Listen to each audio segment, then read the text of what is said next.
अस्सलाम वालेकुम। मैं आपको एक बार फिर से खुशामदीद करती हूँ मोरिश कुज़ीन में। आज मैं बना रही हूँ पाकिस्तानी स्टाइल फ्राइड चिकन यानी चिकन ब्रोस्ट। अंदर से बहुत जूसी और मॉइस्चर रहती है और ऊपर से क्रिस्पी कोटिंग इस चिकन को बहुत मज़ेदार बनाती है।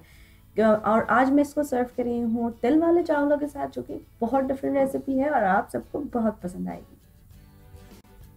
तो सबसे पहले इस रेसिपी के लिए मैं ले रही हूँ खाल वाली चिकन और मैंने सिर्फ ड्रम स्टिक यानी लेग पीसेस लिए हैं। इसकी खाल को लेकिन हल्का सा स्ट्रेच करके नीचे की तरफ कर देंगे ताकि हम अंदर जो भी मसाला लगाएं वो अच्छी तरीके से पहुंच जाए। फिर मैं फोर्क की मदद से इसको अच्छा सा गोद लूंगी, यानी इसके ऊपर चारों तरफ अच्छी तरह सुराख कर लूंगी। फिर मैं इस चिकन को एक ऐसी फैली हुई डिश में डाल रही हूँ जहाँ पे तमाम चिकन एक लेयर में आ जाए। इसी तरह तमाम चिकन को एक लेयर में करके अब मैं इसके ऊपर छिड़क रही हूँ नमक और लाल मिर्च।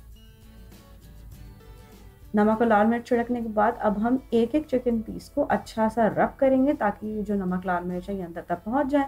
चिकन को पलटेंगे और इसी तरह नमक और लाल मिर्च इस दूसरी साइड पे भी डालेंगे। फिर तमाम चिकन को जो है पीसेस को अलग से उठा उठा के अच्छा सा इसको रब करेंगे ताकि मसाले अंदर तक पहुंच जाए, स्किन के अंदर और स्किन के ऊपर भी। फिर इसके ऊपर मैं डाल रही हूँ विनेगर, आप लेमन जूस भी डाल सकते हैं। मैंने इतना डाला है कि चिकन इसके अंदर अच्छे से डूब गई है।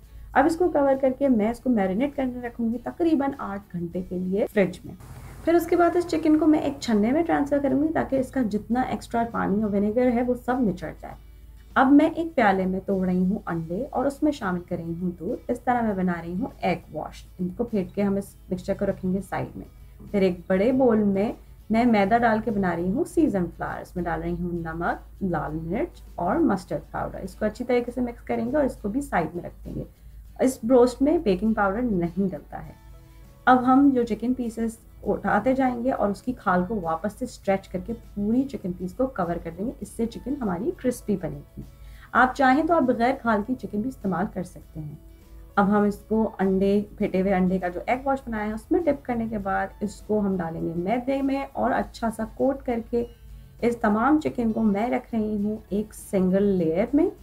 और इस चिकन को अगर आपको फ़ौरन फ्राई करना है तो आप फ्रिज में रखेंगे, उससे ये मैदा अच्छा सा अंदर जज्ब हो जाएगा। अब मैं तेल को कर रही हूँ गरम और एक बार फिर से मैं मैदे के मिक्सचर में इसको कोट करके अब डाल रही हूँ फ्राई में। मैं डीप फ्राई में फ्राई कर रही हूँ ढक के। आप अगर कढ़ाई या फ्राई पैन में कर रहे हैं तो भी आप इसको चिकन को पहले ढकिए, उससे ये चिकन अच्छी सी अंदर से गल जाएगी और ऊपर क्रिस्पी हो जाएगा।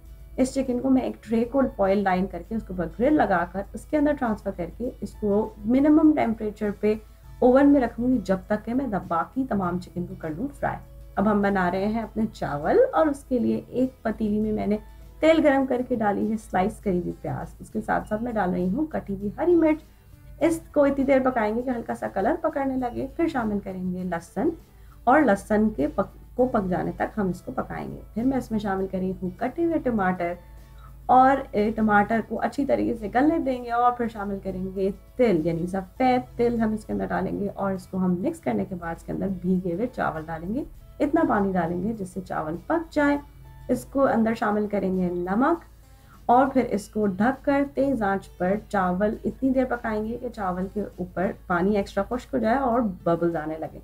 इसको करेंगे मिक्स और जो बचे हुए तिल हैं वो हम इसके अंदर शामिल करके इसको एक बार मिक्स करके इसके ऊपर दम पे डाल रही हूँ हरी मिर्च और इस चावल के गल जाने तक हम इसको पकाएंगे। इस तरह तैयार हो जाएगा हमारा ये चिकन ब्रोस्ट। इसको सर्व कीजिए ब्रोस्ट सॉस या केचप, फ्रेंच फ्राइज और ऑफ कोर्स इन चावलों के साथ। आप चाहें तो इन चावलों को पहले से बॉईल करके फिर उसके बाद फ्राइड राइस की तरह भी बना सकते हैं।